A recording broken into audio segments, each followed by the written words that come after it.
bonsoir et bienvenue dans votre édition régionale du 3 mars. Au sommaire de l'actualité, direction Gruchet-le-Valas où s'est tenue ce week-end la Geek Convention, un rendez-vous intergénérationnel où les parents ont présenté à leur progéniture les jeux de leur enfance. Du sport et un bel exemple à suivre pour les personnes atteintes de spondylarthrite ankylosante. Nous irons à la rencontre d'Emmanuel Bianco, un sportif engagé. Une belle leçon de courage à présent et un exemple à suivre pour des personnes atteintes de spondylarthrite ankylosante. Emmanuel Bianco est atteint de cette maladie qui touche les articulations. Il a dû arrêter son travail, mais grâce à une biothérapie et à une volonté de tous les instants, il a lâché ses cannes pour se remettre à courir. Il a aussi créé son association qui regroupe d'autres personnes touchées comme lui par ce mal invisible. Portrait tout de suite. C'est l'histoire d'une renaissance. Emmanuel souffre de spondylarthrite ankylosante.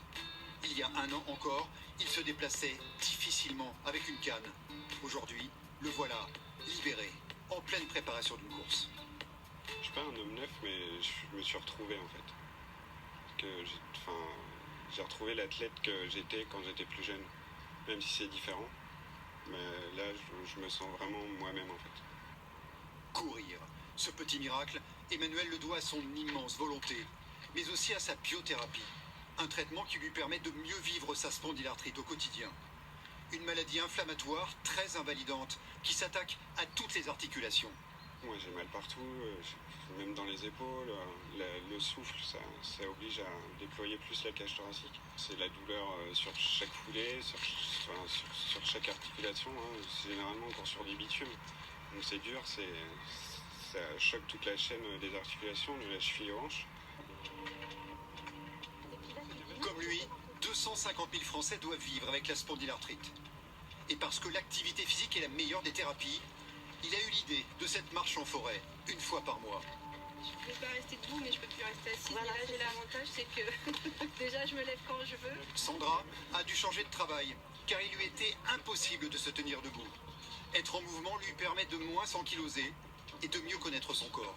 Malgré tout, il faut aussi pas en faire trop non plus. Il faut savoir gérer, pour ma part, il faut savoir gérer la douleur. C'est-à-dire qu'il ne faut pas aller dans l'excès non plus. Il faut le faire à son rythme. Et puis, la dose qui nous convient, en fait. Soigner les jambes et la tête. Ces rendez-vous bucoliques ont une autre vertu. Libérer la parole et rompre l'isolement. Car les gens souffrant de cette pathologie sont souvent incompris de leur entourage. Le fait de partager, quand on s'adresse à notre voisin qui est atteint de la même maladie, on ne se sent pas jugé et puis on sait qu'il ressent dans sa chair les mêmes douleurs. Et comme c'est invisible sur nous, effectivement, on se sent bien compris entre nous. Tant que ses genoux le laissent en paix, Emmanuel ne se fixe aucune limite.